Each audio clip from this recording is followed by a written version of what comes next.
Hi ladies and gentlemen, how are we? Have you had a good day? So welcome to the final session. My name's Gary McLean and I am National Chef of Scotland and won MasterChef a couple of years ago. There we go. Some MasterChef fans in.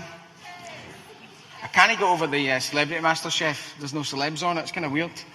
But anyway, that's a different subject altogether.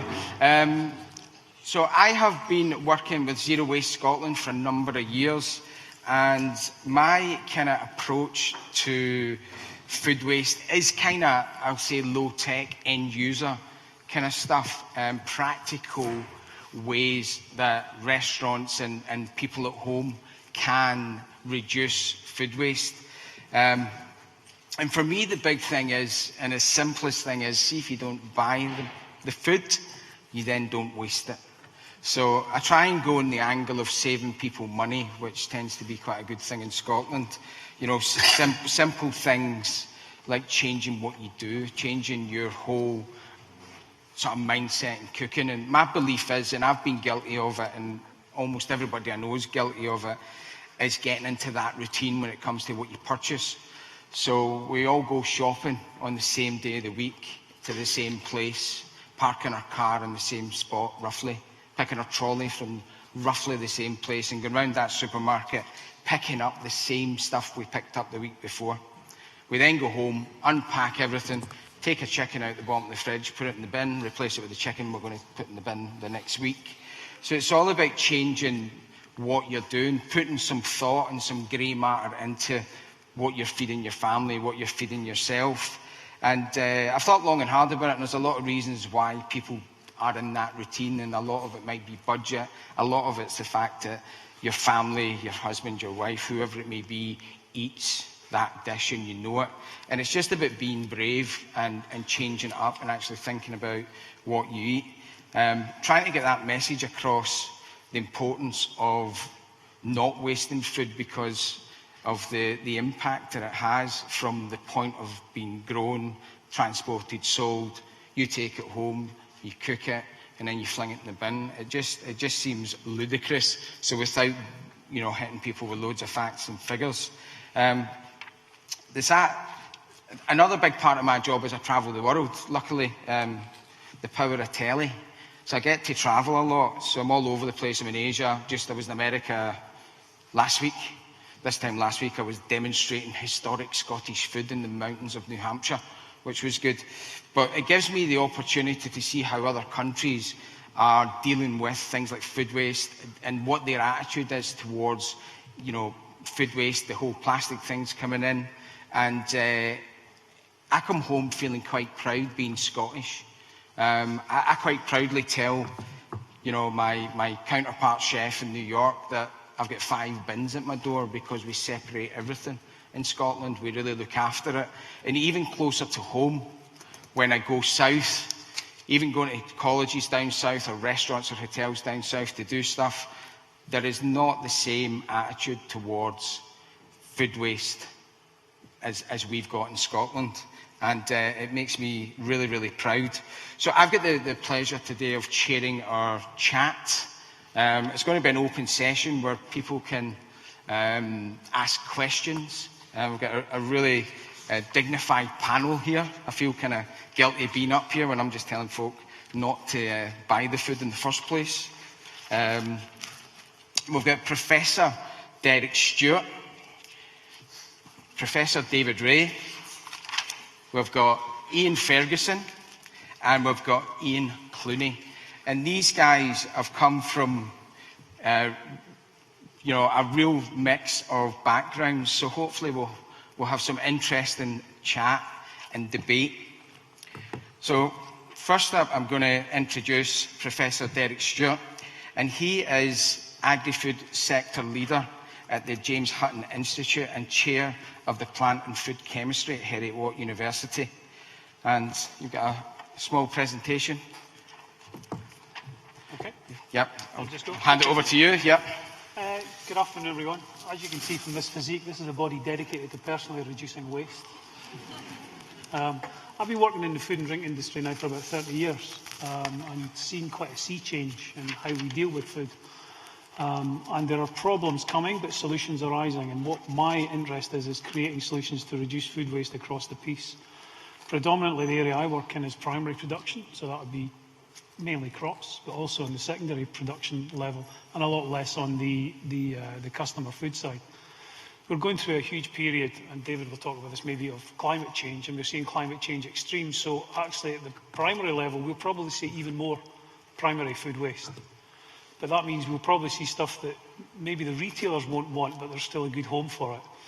So what I've been developing with a lot of students and with a lot of industries, and particularly micro industries that are really keen innovators, are developing solutions for these still fantastic foods. Now, some of the retailers are going through this route. You'll see Morrison's have done the wonky fruit aspect.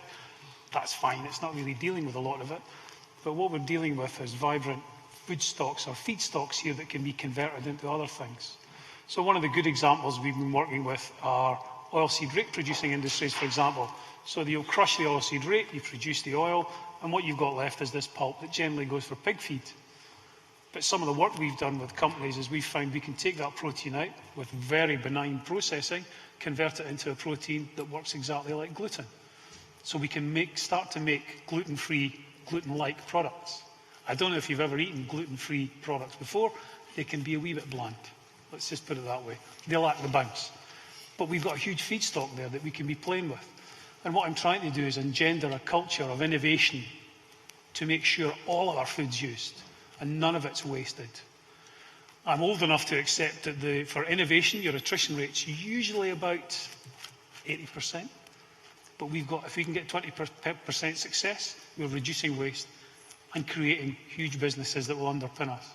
And we need to do that if we want to hit the Scotland Food and Drink 2030 ambition of doubling our turnover by that point.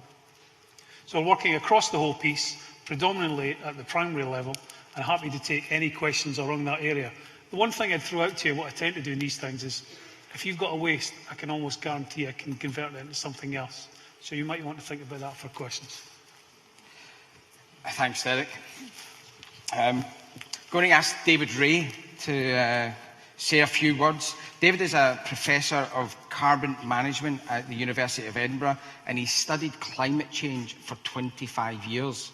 There wasn't a lot of people talking about climate change then. David, over to you.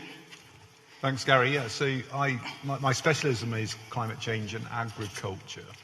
And I've loved the event today, just hearing about how climate change is featuring in discussions. And everyone in the room is aware of our net zero target in Scotland, which is the most ambitious in the world, most ambitious in the UK, but in the world. So net zero by 2045.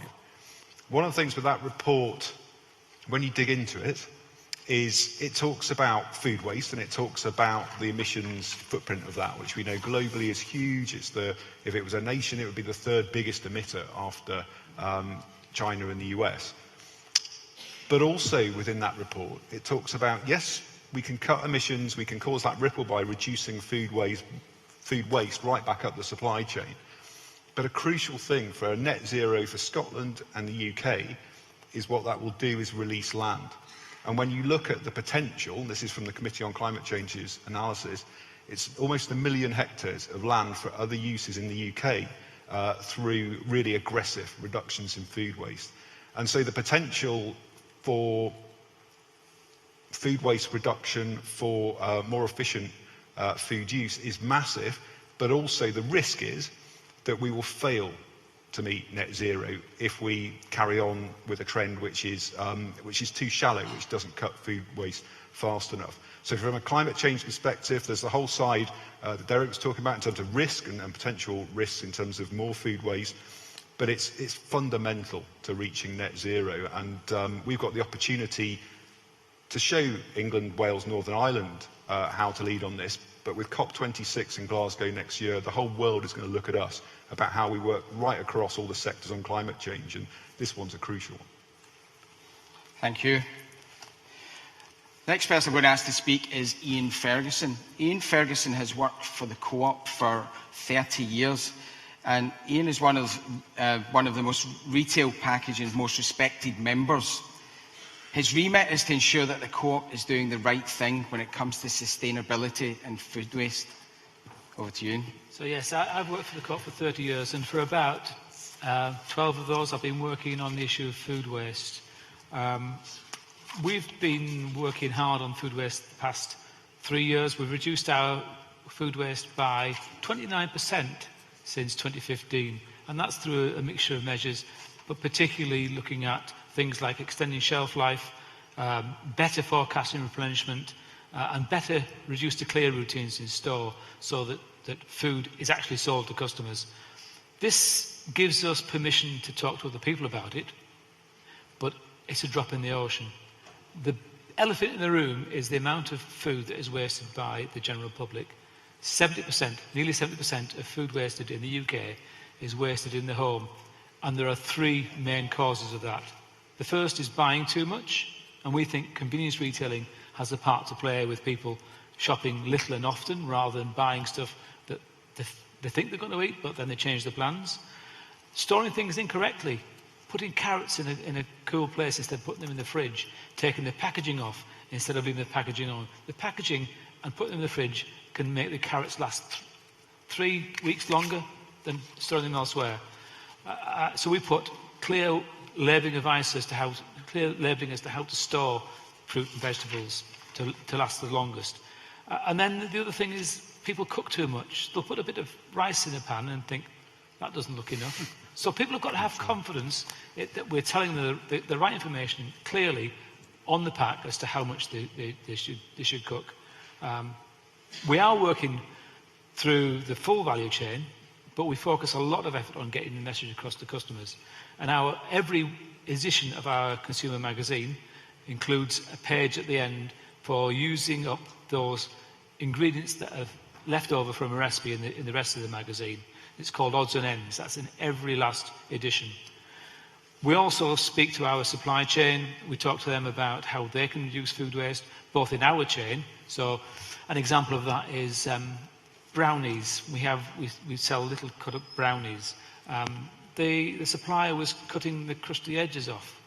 Who doesn't like the crusty edges? They're the best bit. But they were cutting them off and sending it to waste. Now they're putting them all in.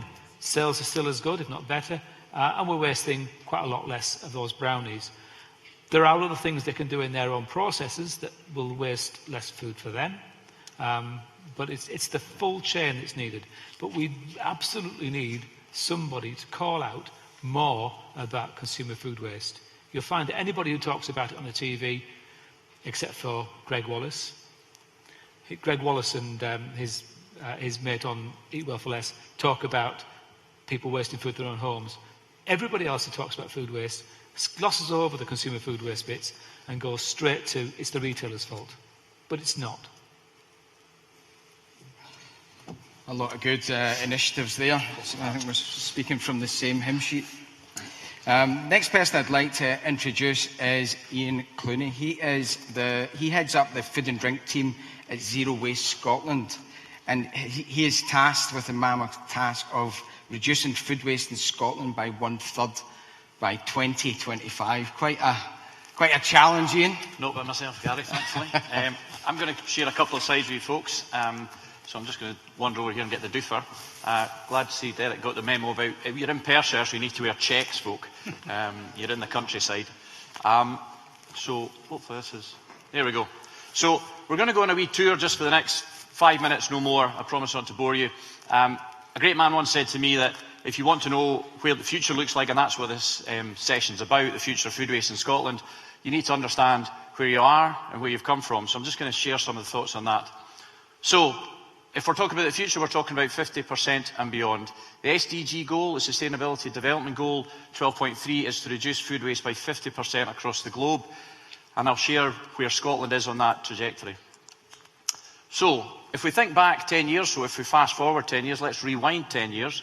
2009, where were we? Barack Obama had just been sworn in as the US President, the 44th, halcyon days.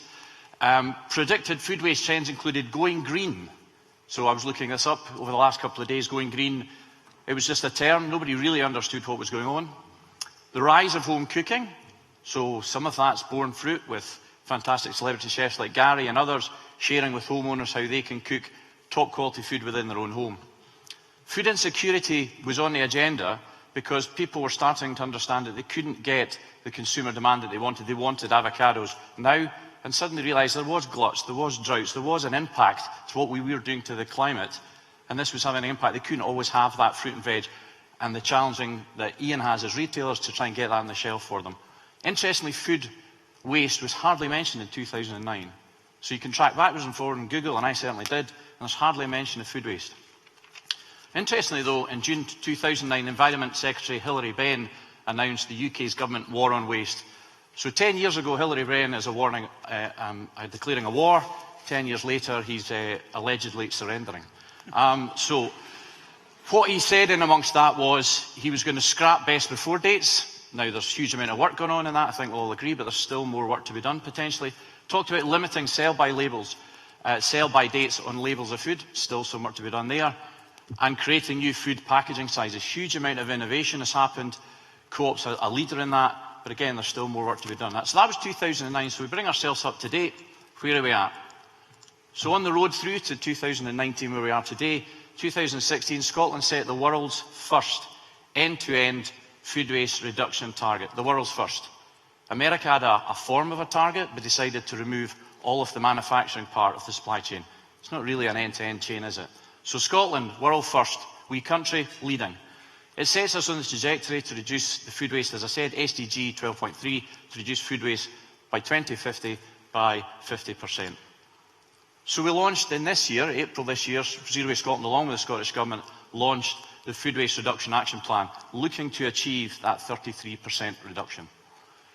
If we achieve it, here are just some of the numbers. If we achieve it, I beg your pardon, it's 290,000 tonnes that no longer goes to landfill or to other means. This is a conservative estimate, folks. This is £2 billion opportunity for the Scottish economy. Exactly what Derek was touching on, all of those waste streams. So reduction, yes, but really understanding what the byproducts of Scottish industry, food and drink industry is, what those products could be used for, and viralising it with people like Derek.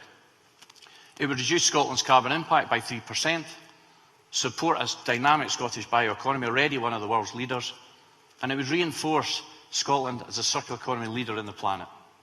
That's what the plan is aiming to do. As Gary said, no small feat. So what does the future look like for me, for Zero Waste Scotland, for Scotland's future food waste? We must implement the Food Waste Reduction Action Plan. I'm sure some questions will come up about that. Overcome the data deficit. The World Resources Institute states we are still in a data deficit regarding food waste, despite all of the fantastic people sitting on the chairs over here and out here and working in the Scottish food drink industry. We still have a data deficit. We still don't understand enough about data. We don't have enough data to make the right decisions all of the time. Behaviour change. As a number of people alluded to, particularly Iain, it is everyone. It's absolutely everyone. It's business taking a lead and developing and supporting, but every one of us, every citizen within Scotland has a part to play. We must think circular at all times and think big. And we also need to be disruptive, not accepting the norm. That's the only way we'll hit this target. And you enjoy the ride. We're stopping that by reducing food waste by 33% and on to the SDG goal of 50%.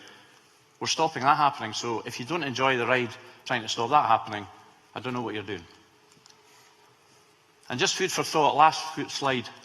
Some food waste inevitable, but a global food system where 1/3 is wasted, that just doesn't stack up. We need to change the food system. We need to play our part. And Scotland is leading the way in this, make no mistake. And I've just highlighted in the bottom on the red, what will you do? This isn't passive. This isn't a passive session. You can ask questions from the experts here. But my challenge back to the room and with your network is what will you do to achieve Scotland's 33% food waste target? Thank you.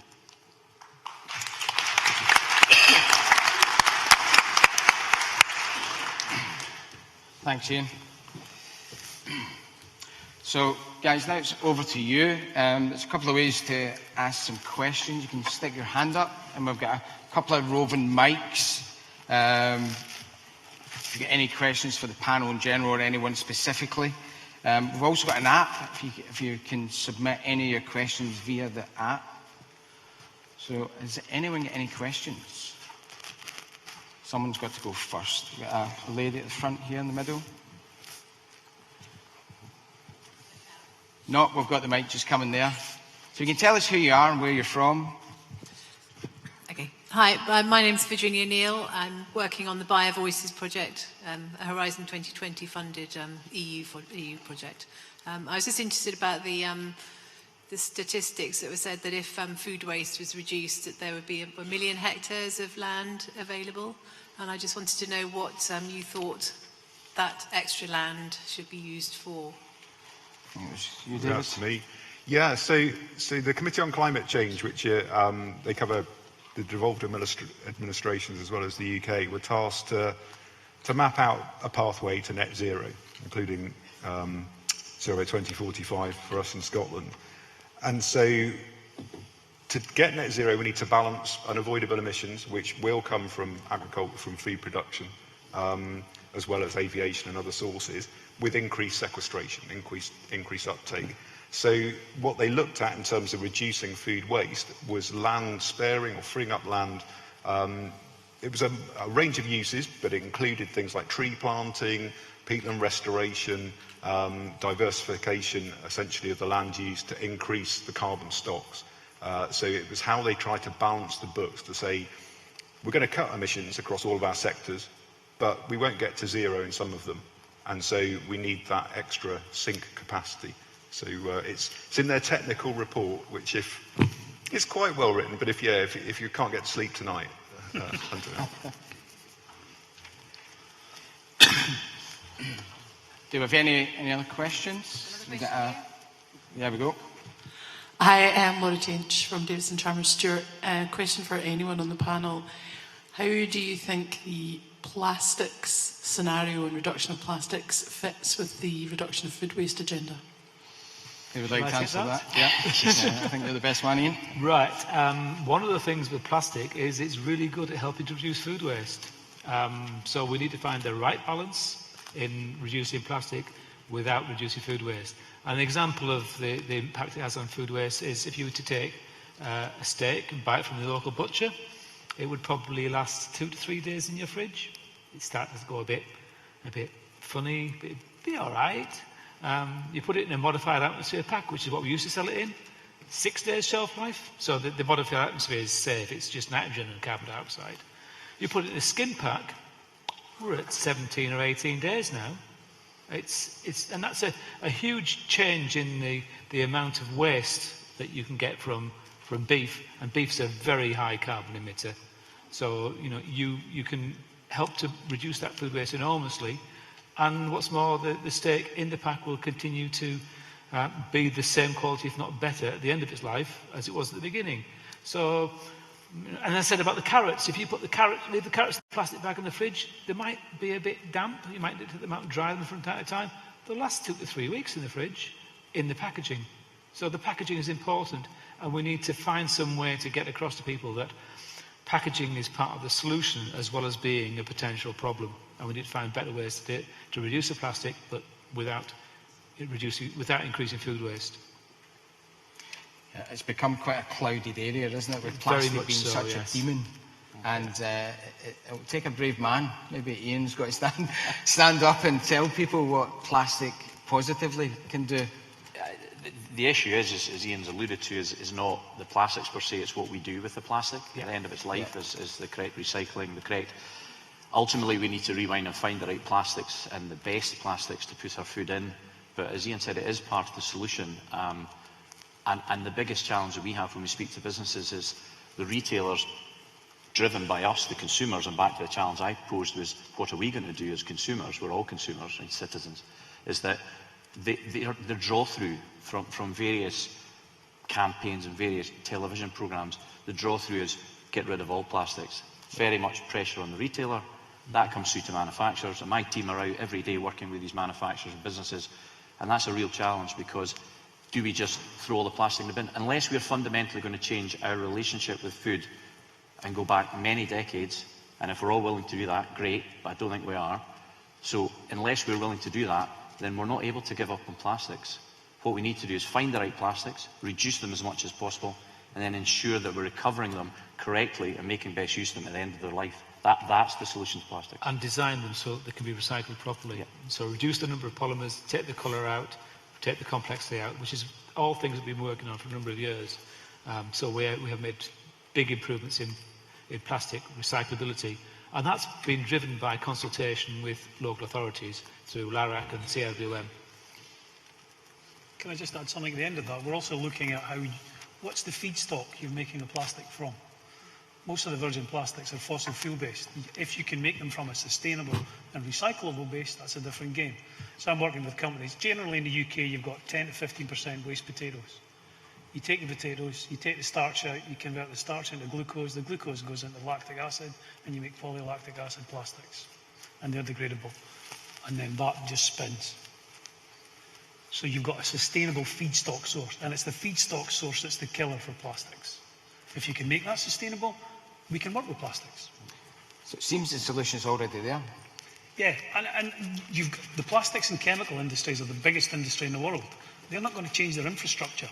So can we change the feedstocks, but use that infrastructure? Because they're employing millions and millions of people. Yeah. So they have the control. You have to watch, you've got to work with them, not work against them a lot of the time. Just on that, some of you will have seen our compostable carrier bags, which are used by about 20 councils in Scotland for food waste collections. They're absolutely brilliant. I want more to do it. They're made from a resin made by a company in Italy who have taken a facility in Sardinia that was used to make PET, and they now use it to make biodegradable resins for compostable carrier bags, etc. So the infrastructure can be repurposed. Yeah. Next question, please. Any other hands? We've got a lady in the middle.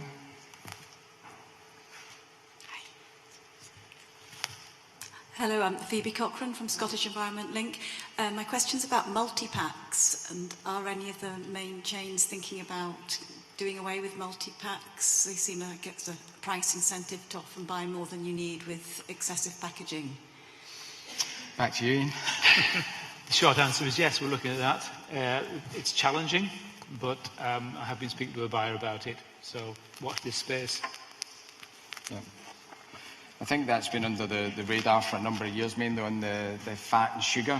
And I've always argued, why don't we do multi-packs on fruit and veg and get people eating more of that? But what again, we do is on promotions, everybody used to do 2-for-1 promotions and that sort of thing. We don't do those anymore. If you go into a co-op store, you'll see, if you go on the protein section, the whole chicken will say 3 for £10. But it's not just the chicken. You could buy a whole chicken and some smoked salmon and some steak for £10. Yeah. The three things go together. So we try and mix and match across proteins rather than getting people to buy too much of the same thing. It's a more sensible way of approaching it. Any other questions? Got a lady down the front.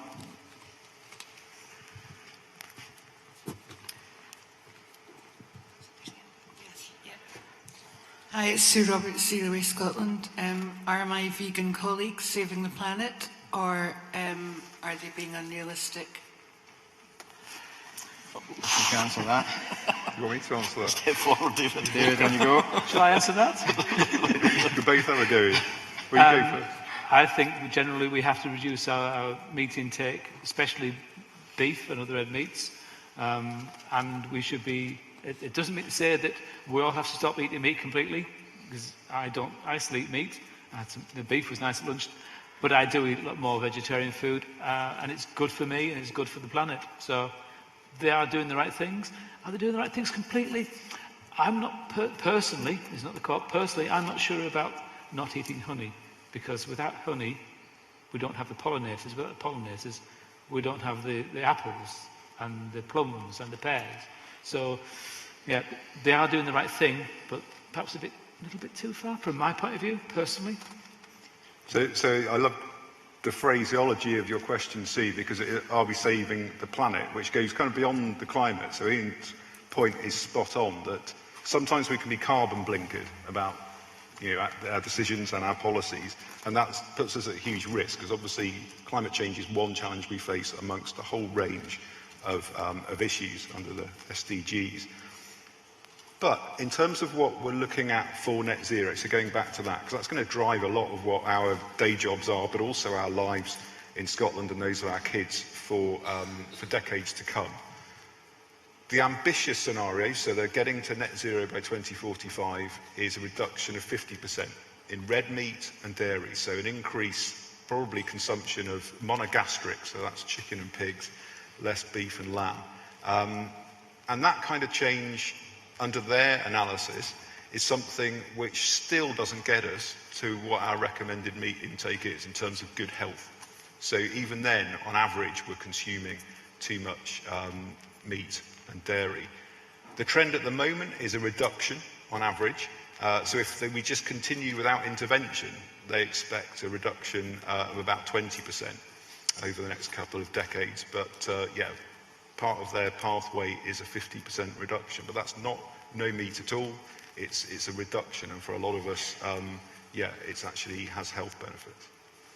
We have to watch as well that we're living in quite an advanced and well-evolved food system. We can afford to go down the vegan route. So if you're working with countries like, we do a lot of stuff in Africa, the aspirational thing there is to get meat. So us making this decisions can be looked on as us going back to the old colonial Raj days and saying, no, none of that, sonny boy. We can't afford to do that. So the messaging has to be absolutely on point here. Yeah. China's another one where they're shifting into a big meat culture now. They've taken milk. They're now shifting into, well, New Zealand did this. They sold the milk solids. And the idea was, well, they've taken the cheese, will they take the burger? And they are. So they're heavily going into meat consumption now. So we have to think differently. That's such an important, can I come back on Derek's point? It's such an important one. So the IPCC, which is essentially the climate scientists, synthesize the science on different topics, and the 1.5 degree report is one that caused a lot of change in terms of national and international policy last autumn. But they published the land use report earlier this year, and it was really interesting in terms of how our media played it. You may have picked up this message that we should all be vegan, we should stop eating meat. That's not what the report said. It said very strongly that in Western diets, a reduction on average in red meat intake would be positive for climate and health. But there are many areas where livestock are the way you convert inedible biomass into edible forms. And so what that report says is not no meat, it's less meat for us in the West. And I think that nuance, I know a lot of my farming friends were really upset and still upset about how it was played in the media as they were demonised as livestock farmers. And as a nation in Scotland and the UK, we cannot afford to lose our livestock farmers. They are going to help us deliver net zero and a more sustainable food future for Scotland. And yeah, that kind of the way it played in the media was unfair at times. Do you think that the messages that go out to the public, there's too many, there's too much? Even today in the news was now that meat's good, you know, and I think what happens is, and I do a lot of this sort of chat with people, I think they see so many mixed messages coming forward, no one knows what to believe. And then on occasion, I mean, I'm flinging things at the radio when you get some climate change guys saying that if we get rid of all the cows, we can plant wheat. Has he seen Scotland? Do you ever try to plant wheat? You know, where they've got sheep. So it's sometimes you kind of lose that faith in what is the right answer. It's consistency in messaging. I think so, and I don't know how you can control that, because fundamentally still I think the basal messages are there and they'll stay the same. I mean, the example where things flipped, remember it was an apple a day keeps the doctor away, and then the dentist said, oh, don't eat too many apples because it's stripping the enamel from your teeth. Christ, make your mind up. We're struggling to get people in Scotland to eat fruit and veg. Don't give them an excuse not to eat it. And then suddenly apples came back in again. I think, and also you need to have a champion. A good example is where health messages changed was stopping smoking in places like Finland. They appointed a czar. Yep. Finnish, they're close to Russia. They always appoint czars. They had someone in post and they had a 20-year position. Here's your goal. By 20 years, you get smoking down to that level. He did it. Yep. Because he wasn't at the whim of governments flipping every 4 years. So unless you've got someone that's in there long term, you're going to be at the beck and call of whoever's in government, and they may change. Yep. At the moment, it'll change daily. But so speaking about the non-smoking thing. Scotland was a leader on that as well, and we got amazing results. Even now, if you see a smoker, you're kind of wondering why they're still alive. But we've got that. Scotland, for me, we seem to be a kind of test bed, you know, and I think we're leading the way, just as I've experienced travelling. Test bed for poll tax, you know, with a test bed for poll tax as well. Why do you think we seem to achieve things quicker? I'll open that to MD and probably Iain. Because it's a wonderful country. It's a small, nimble, fleet-of-foot country. We punch way above our weight. I just came back from Brussels this morning, and it was at the EU platform, which Zero Waste Scotland sit on, for food loss and food waste. And the bottom line is they were looking for myself and one of my colleagues that was over with me for the answers. You know, they're now looking to develop Europe's food waste reduction action plan, and you know, they're looking at Scotland. So you know, I'm not, when I flipped up earlier on that we're leading the way, and these aren't throwaway statements. That's fact. We're leading the way on a lot of this, and it's down to, you know, some of the people sitting up here. It's down to some of the people sitting in the room, and a whole lot more folk out in the wider sort of Scotland food and drink industry. So I think it's just the passion that we have. It just comes down to national pride. It's national pride, and there's this urgency, this desire to be punching above our weight. We are the small man of Europe. We are the, you know, that previously with the sick man of Europe. You know, there is this desire to improve ourselves. I think there's a real passion which, on any level, can't be underestimated. You know, to light the fire below a Scots nation and say we're leading the way. The chests get puffed out. I don't see that from other nations. That's not to decry them. That's just it gives me more pride. It's not what they're about. They say, can you provide the answer? And yesterday it was, what's Scotland doing? Let's learn from them. Yeah. So I think within Europe's interesting because Scotland's the only region and country. So it's a region within Europe that can also legislate. So that's why we are also a test bed for Europe, and they love that. Yeah. I mean, and you're right, it's the fleet of foot, so we can act. Yeah. We're of a similar size to Denmark, but we can. Denmark per se is not a region in Europe. It's got multiple regions, but because we can do it across the whole countryside, I think they're really interested. But there's also that hod my beer approach. Right, let's go. Yeah. I mean, I often talk about the fact that we are so small is our advantage. You know, there's more folk on the subway in London right now than there is in the whole of Scotland. Yep. You know, and I think we're pretty single-minded. I think we're quite united, regardless of politics or anything else. You know, and it's just because it's a smaller population, there's an opportunity to experiment almost. Yeah, I think that's been evident with the poll tax. But also because some of the problems that you face in Scotland are more severe, you've had to be brave and take more radical measures. Yeah. And I think that's very important. You know, be prepared to be radical and be prepared to be wrong. Not that you are, but just be prepared to be wrong. And how does England co-ops deal? Have they got your counterpart elsewhere? Or are you looking at the whole country? I do the whole of the UK. The whole of the UK. Yes. And do you notice the difference between different regions or different countries within the UK? Or is it one message fits all just by your company? Is it easier to sell it into Scotland? There's not really a regional difference in terms of what we sell, except we do regional selling. So we have Scottish products in Scotland, we have Yorkshire products in Yorkshire, Welsh products in Wales, etc.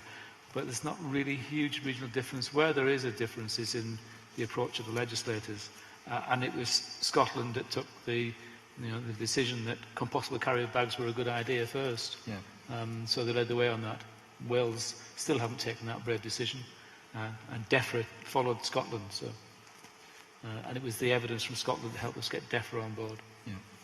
So you're in quite a unique position sitting here. Yeah, it's nice to be leading the way. I get used to it though. Open it back up to the audience. Well, we've got some questions here. Actually, I brought my son. It's an iPad. Okay. And there's nothing there. Look, blank screen.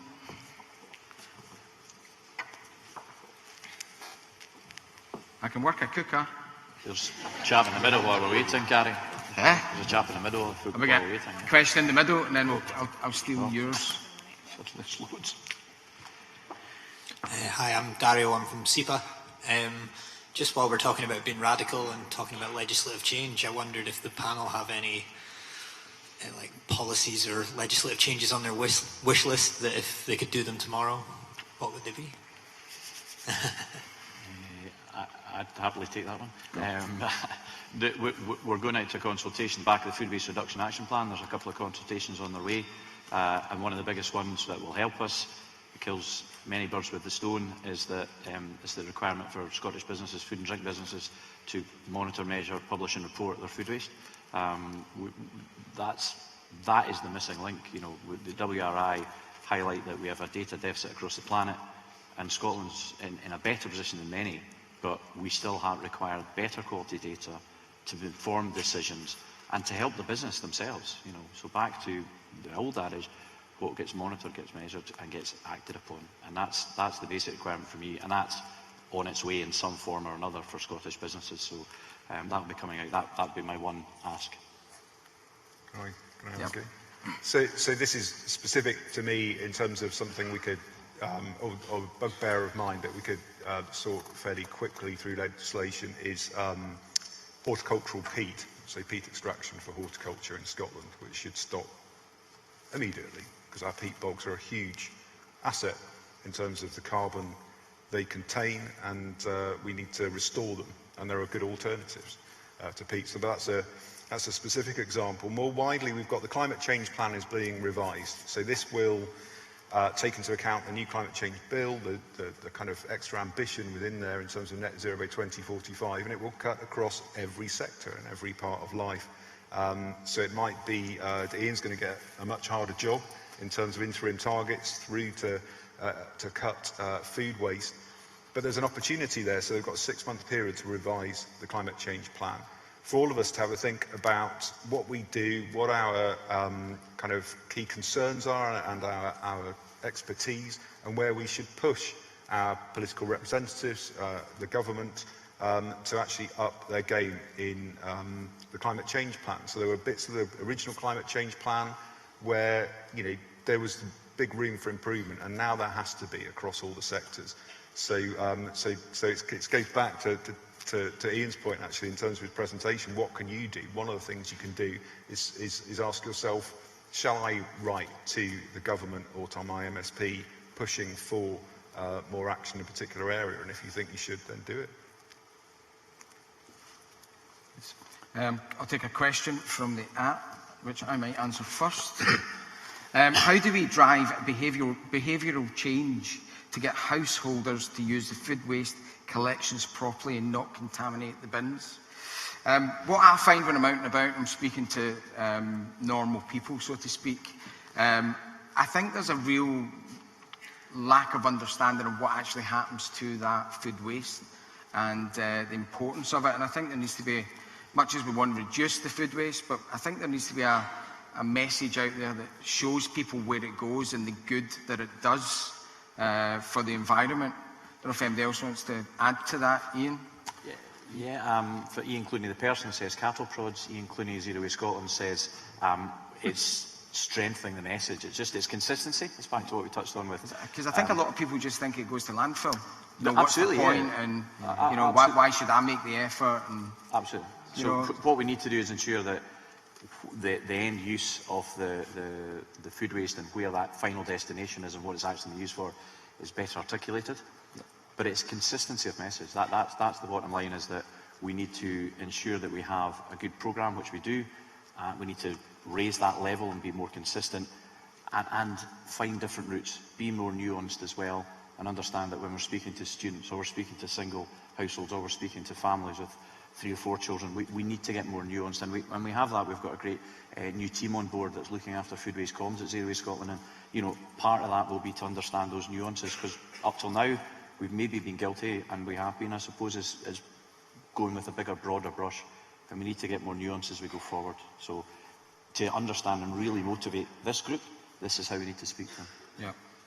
There's a lot can be taken from how people buy their foods. I mean, this thing that struck me there was, I remember Lidl did a big campaign about, somebody obviously wrote to them and said, oh, you just import all your food. And they focused on that one person, took her to the farm, showed her where the meat was grown for it. And you can do that with waste.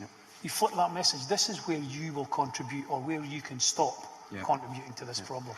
I mean, the reason I wanted to answer that is because I didn't know. And I didn't know until very recently when I went to a Perth show. And I can't remember the name of the company that lifts the food waste in Perth. Bin. And I was told the story, and I was totally fascinated by it.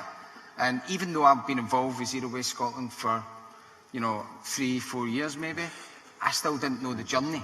Yeah. So, and it thought to me, get that journey, get that story out there, and I think people will then understand that little bit of effort to look after their waste is crucial. Okay. So can I ask, would you like a film? We've got a film. Yes. Talks about it. Yes, absolutely. You can have that. There is a film. Fantastic. Yeah. Does it star you, Ian? Actually, this one doesn't. No. There is one that does star me, but not that one. We'll take the film. Obviously. So here's a good question. It's anonymous. What role does food redistribution play in the future of food waste? Should food redistribution be Scotland's shame rather than a success story?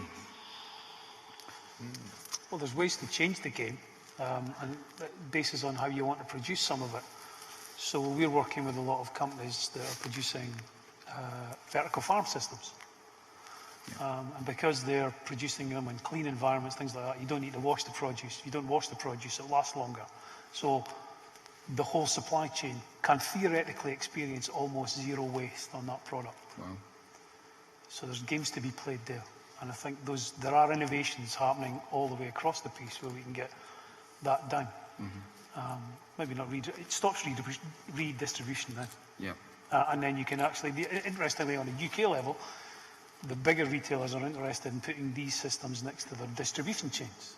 So the mileage systems stop as well. Again. Yeah. So that promulgates out into a bigger game.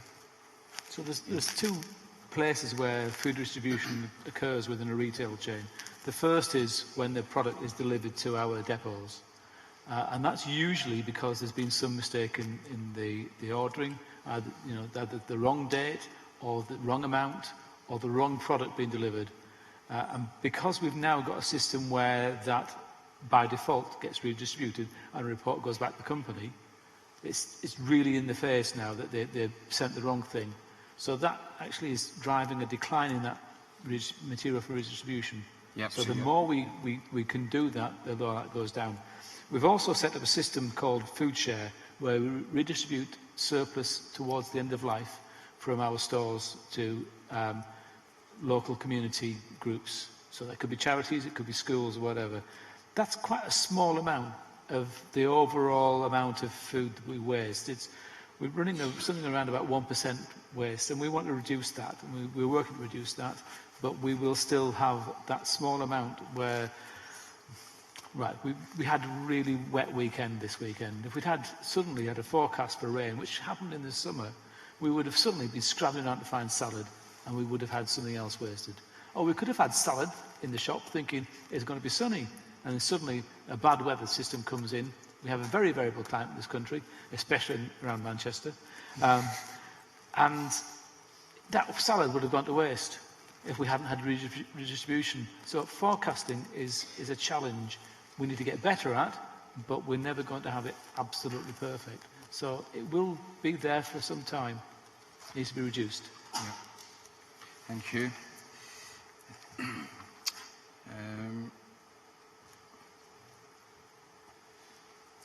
So here's another good question, probably for you again, Ian. To reduce retail food waste, why not use sliding prices for food? It gets cheaper as its best before date approaches rather than a yellow label flogging it the day before. Right. You're going to tell me you're doing this already? We are doing what's called intelligent reduce to clear on products. So we have to try and manage the sales. So we're in business to make money. Even though we're a cooperative, we still have to make money to pay my wages, to pay the staff wages, to run the stores, etc. So we need to sell the food at the highest price we can, but we also need to minimise the cost of it going in the bin and the amount of it going in the bin. So we do what's called intelligent reduce to clear, and we have bigger reductions on some products than others. And we've recently been looking at milk, and we have some offers on milk, which perhaps we need to revisit.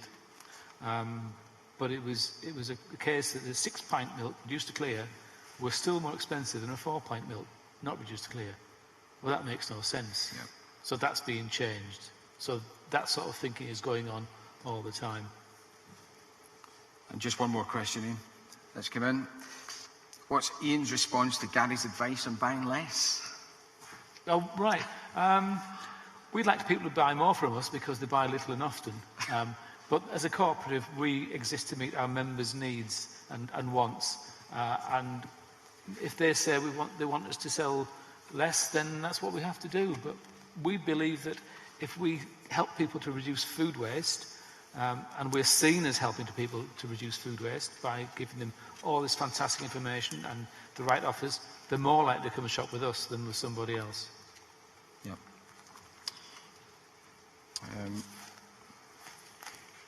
Probably one for Derek.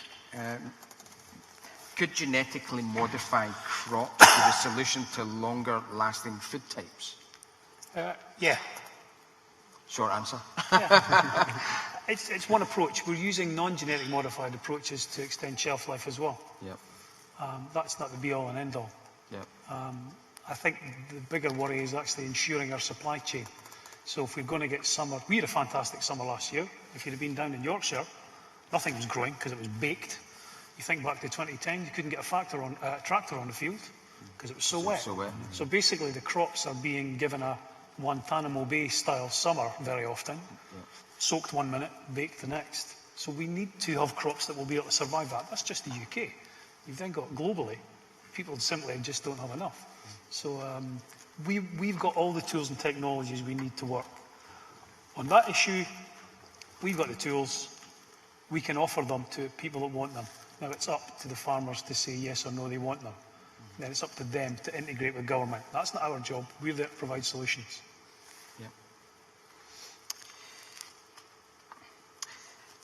Another question on the app. Is there any discussion with people to offer meal plans, Joe Wicks in brackets style, to reduce food waste?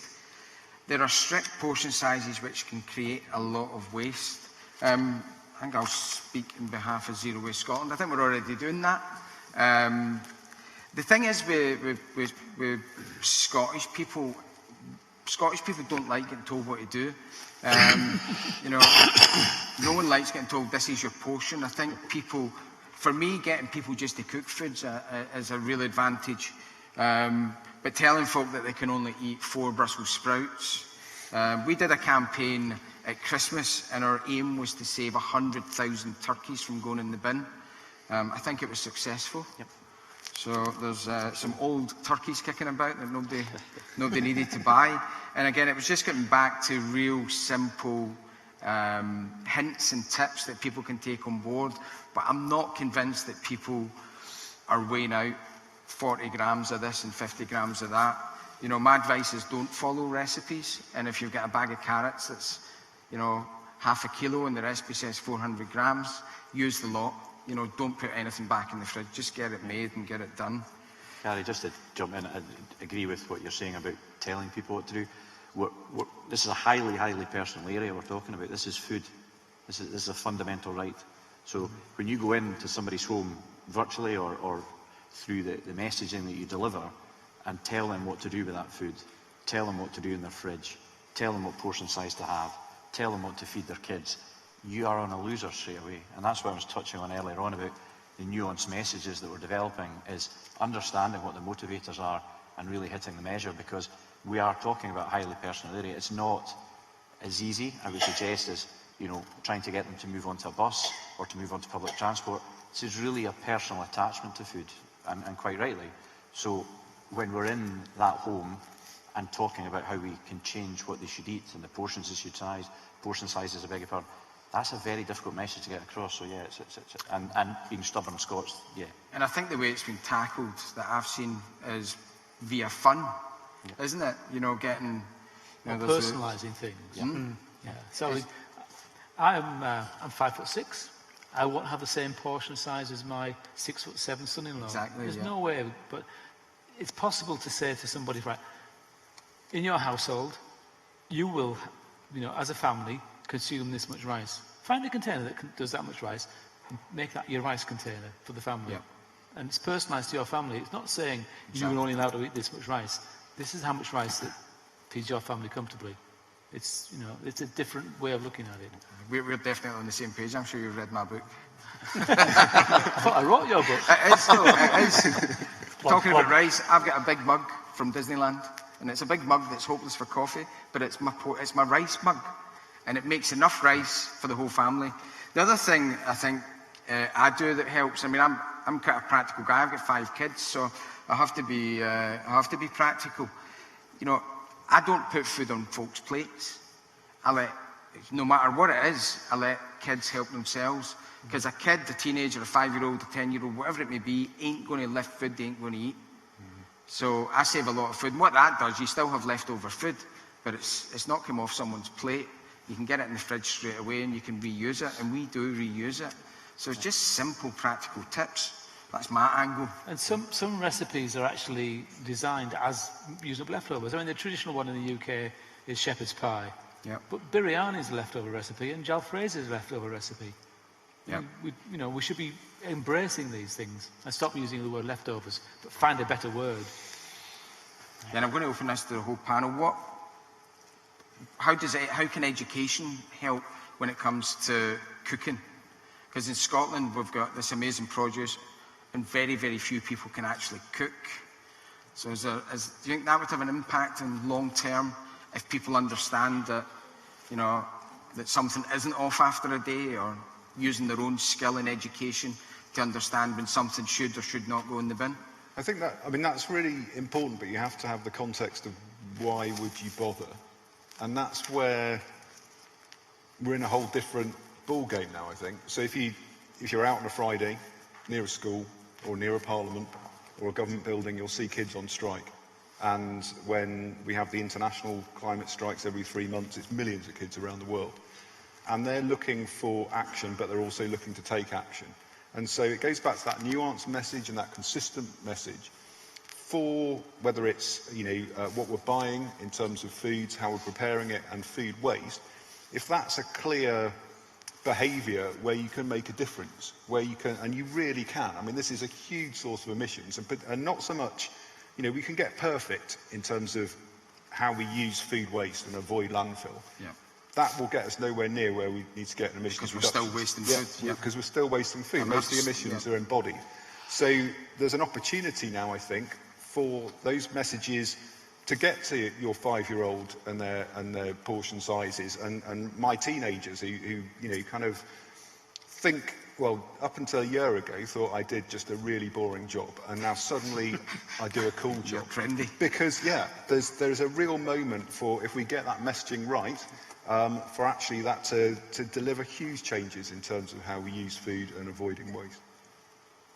I think cooking is a real life skill that people should learn at school. Not as an academic subject, but as a practical As a life subject. skill. As a life skill, which will serve them throughout their whole lives. I learned to cook. My mother taught me to cook, and I learned to cook when I was young, and I taught my children to cook. My daughter did food tech at school, and it was pretty poor, to be honest. Yeah. She didn't learn anything there. They learnt more from her than she learnt from them. Yeah. Because I taught her. I think we've lost our food culture. I do a lot on this, and I did some research, and my gran was the last person to be taught to cook by her mum and at school, and she was born in 1910. She never taught my mum, who was the worst cook ever. She actually drove me into being a chef because I thought life cannot be this tough. I need to learn to cook. So we've lost that kind of culture of passing on that information. And that's to do with busy lives as much as anything else. I disagree. I think people just need to get organised. They have to focus on. People spend more time considering what shoes to buy online than they do what they spend every week in their food shop. And that's why we're buying too much and flinging stuff in the bin. People don't give food the respect it deserves, I don't think. It's too cheap. It's too cheap. But why would I bother if I can just phone Just Eat and phone it in? Yep. And aligned with that is the diminishment of home economics. People don't like that term. It worked fine for me. I liked it. But they're at the point now where actually you have to bring in a tin of apple pie filling because the lessons are not long enough to chop an apple up and put it in. Yeah. That's just ludicrous. No, it is, and again, it's something I do a lot of work in is schools, 50-minute periods. You know, at college we have 3-hour classes and I'm still late. So I don't know how school teachers do it. I do it a lot in schools. I'm doing 3 classes on Monday, and honestly I'll be like a burst couch at the end of it. 3 50-minute periods, one after another. Some teachers are doing 7 a day. I think kids are disconnected from where their food comes from as well. Because we'll all go into schools, not very often admittedly, and you'll take in stuff they might eat. So here's a kiwi fruit. Where does that come from? Yeah. What's the answer? Tesco's. That's it. Beyond that, no idea. Yeah. Bananas, no idea. What do bananas grow? If you told them it grew underground, they'd believe it. Yeah. So there's a complete lack of, a complete disconnect of what they're eating. My personal feeling is I think cooking should be mandatory from the age of 5. You know, I think it's too late when they're in high school, 1st and 2nd year. And the home economics thing, I mean, I'm a chef and there's no chefs in the industry, everywhere short of staff. But I don't believe that home economics classes should be the recruitment ground for chefs. I think if we had really, really good food education, the kids who want to come into the industry will naturally come in. They'll find food that way. Like I did. I had a great home economics teacher. I didn't even know what a chef was. I just was interested in food. And I was lucky enough to find my career in it. I think, just to jump in, back to Dave's point regarding this is the moment, because we've got millions of children who are, you know, with all due respect, probably way more advanced about climate and more interested and more passionate about it than probably the majority, you know, across Scotland, across the globe, because you know that's what they're seeing their world going up in flames. Yeah. So this is the moment to grasp that and to say, actually, if you reconnect with food, if you try to value food, if we can get the nuanced messages correct into that group, into that age group, we at least are turning the tide. It's with them forever. But on a positive note, and we can use the statistic with it to say, if food waste were a country, it would be the 3rd largest emitter of greenhouse gases in the world. Yeah, it's huge. Awesome. Incredible start. But over the years, I've been working in schools, and I see a big difference. I see a massive difference, and it's even year by year. And there's lots and lots and lots of projects that are tackling kids cooking at an earlier age. And what I've discovered, it really comes down to individual schools and sometimes comes down to individual headmasters to how they see food as part of their curriculum. And the schools where the headmaster, when I go and do stuff in schools, if the headmaster comes in to say hello, I know that guy's or that girl is interested in food education. You know, teaching our kids to cook is a real life skill that actually means life, especially in Scotland. So, is there any questions on the floor that hasn't got the app? I've got loads of questions here, but I'm conscious for the gentleman at the end here.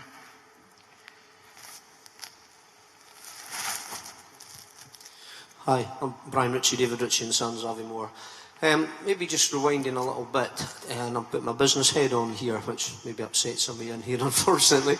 With regards to the food waste, I have battered my head against a wall for 6-7 years in our business, trying to get customers to buy into the food waste recycling process that we have, i.e. wheelie bins and such like. I'm sure the majority of people in the room will be aware, but the postcode in the rural location is really a pain in the butt for our business, to be honest with you. And I think it's something that should be sorted out really as soon as possible. I go to various big hotel chains and such like, and being based in Aviemore, which is the winter sports capital of Britain, there's heads and pillows every night of the week. It's a busy, busy place, summer and winter. There is no need or no legal requirement to segregate your food waste, which to me is just absolute nonsense. And I think it's something that, you know, we can say go to the households and you need to do this, buy less, whatever. Aviemore could have 1,000 people in it in one night, and 1,000 people's leftover goes in the bin the next morning. And I think we need to address that in the country rather than worrying about the wee things here and there. And also, touching on the school things, my kids, I like to think, well educated. They came through school, they could tell you about the Spanish Civil War, they could tell you about World War I, World War II. They couldn't tell you about recycling. They couldn't tell you what to do with food waste. And I'm in that game and I'll educate them, but they're 28 and 25 now, it's too late for them. I think we need to get this message back into the primary schools and bring it from there forward. Yeah, okay. I'll you get the that, first one? The first couple, if you don't mind. Regarding the rural exemption, that is a consultation as part of the Food Waste Reduction Action Plan that's coming out. So mandatory reporting of food waste is a consultation that's coming. And another consultation is looking at the rural exemptions across Scotland. You're right, I mean, there's a couple of anomalies that stick out. Aviemore absolutely is one of them. Potentially on a winter's evening, there could be thousands of people in that town. I live relatively close to St Andrews, that's rural exempt. I can't walk my dog in St Andrews, I don't even try and walk my dog in St Andrews from sort of Easter through to October because you can't even get into the town. So that's an anomaly. And then there's anomalies like Oban on the west coast, which is potentially a rural exempt or is rural exempt. So all of that will be asked around a consultation, will be looked at, and just rest assured that ourselves at Zero Waste Scotland, along with the Scottish Government, are looking at some of those anomalies and what we should do and what's the best way forward. To answer your question, or to move on to the second question regarding education in schools, Zero Waste Scotland produced an education pack that actually became part of the curriculum, embedded in the curriculum, and that was Europe's first. So again, we've now shared that with European colleagues who are looking to utilise those tools. So the tools are there, and it's on the curriculum and it can be utilised, and the resources are there. The challenge we have, and it's going back to what Gary touched on, is that it's engagement. You know, it's engagement about that headmaster or those individual teachers, because they have an incredibly difficult job, but they have all of these resources to pull on. And actually, if they decide to make the geography lesson around something else or the math lesson about something else, they won't pick up our resources. And it's just trying to drive up the agenda. But we have a fertile breeding ground, because what we have is kids so passionate about the subject that they want to go on strike. They don't want to go to school, they want to be out in the streets about it. So I'll go back to what I said a minute ago, is that this is the perfect time. We just need to work out what is the message that will tick that box. But yeah, rural exemption, we're on it. Education, we're on it. Doing our best. Good. I'm actually surprised that it's not a one rule fits all. So I'm learning as well. Iain, this is probably again for you. Really short question. How can we make food waste sexy? Who the hell asked that? I know. I've been thinking like that for a number of years. It's a challenge. I don't suppose we do. I used to say that we need to try and make it more interesting, if that's the right word. But actually, in my time, Zero Waste Scotland, over 3 years now, is that it's moved from the financial message, both for business and the homeowner, and it's now the environmental message. You know, yeah. We can pull on that environmental lever hard as we like now, because people are listening to it. So it's back to the nuanced messages, consistency of messages, and if we can make it sexy while we're doing it, all the better, Gary, but I'm not sure we will. What we just need to do is really highlight what the impact on the planet is of all of our actions. The other way of looking at it is, how can we make frugality fun? Yeah. It's not, but it's that whole thing about domestic economy that you would learn. You read about it in Elizabeth David, for example. She talks about domestic economy, about using the chicken balls to make stock. People don't do that very much anymore. I do, but I'm odd. Yeah, not a lot of people do that. Not enough. A lot of people just can't cook. That's my experience. So it comes back to the skills. I've got a question here for everyone, apart from you, David. Do the other panellists believe the targets that Iain from Zero Waste Scotland mentioned at the start can be achieved, or are they impossible? Is that your staff? Who's writing this stuff? I'm eyeballing a couple of them out there, yeah. So, are they achievable? The targets of the UN 12.3 target, we've signed up to that. So, but that's in our own operations, and we are engaging with our suppliers on that. We will struggle to reach the general public effectively enough to hit that for the 69-70% that's wasted by the general public. You know, I don't know how that will be achieved. Happily, that's to some extent somebody else's problem, but it's still a problem that needs to be addressed. It's Iain's problem. Yeah, we'll try and help him. We have this question with our climate targets all the time in terms of national and subnational, international People say, oh, the Paris Agreement, which is to limit global temperatures to 2 degrees of warming and an ambition of 1.5. Some folk are saying, oh, it's impossible already. They were mainly saying that was impossible and we couldn't do it a year ago. And then we've had this massive surge in awareness and pressure, and that's led to a change in policy. So the worst thing we can do is be apathetic and say, oh, we can't possibly reach the target we need to reach to tackle climate change and meet the SDGs. We have to kind of go, right, that is what we've got to do. So, it's going to be tough, but it shouldn't be give up, because, for climate change, we could have done that with the Paris Agreement. We could have gone, let's start adapting for 3 degrees. We're not going to do it. And we would have missed a huge opportunity to lift loads of people out of the risk of climate change and mitigate climate change much more cheaply. I'm going to throw it out to the floor because my iPad's got a lock on it. I just say we need to make it personal for everybody that food waste is a problem. Because when you look at the climate strikers, I know they're talking about big business, oil, plastics, but food waste is at least as a bigger problem. But that's not on their agenda. It needs to be somehow on their agenda that food waste is a problem. And okay, it's not big business. It's individual. It's personal. Yeah. But if we're talking about 70%, 70%, yeah. This is something the general public can actually make an impact on. They can't make an impact really on the production of plastic or the overproduction of food or the food waste that goes on before we even, before we even see the food on the shelves. So I think it's certainly worth chasing. I'm going to look at the last couple of questions. There was a question come in on the app. Do you think a 4-day week in Scotland would help reduce food waste, i.e. people having time to think about what they're buying? And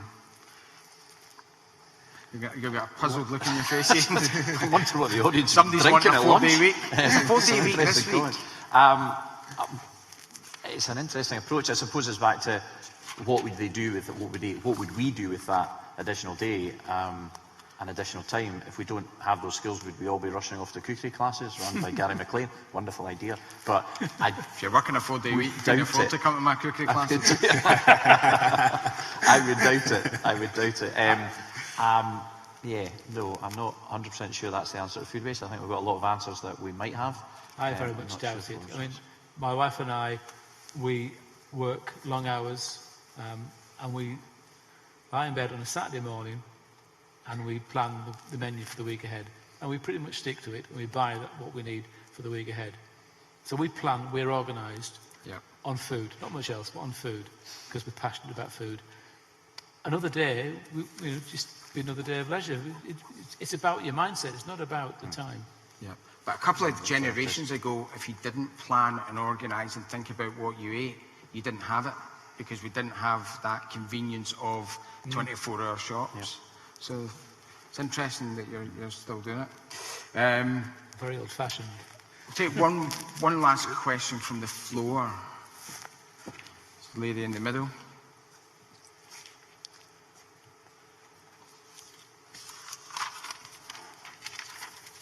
Hi, it's Kerry Dinsmore. I'm from Fidra.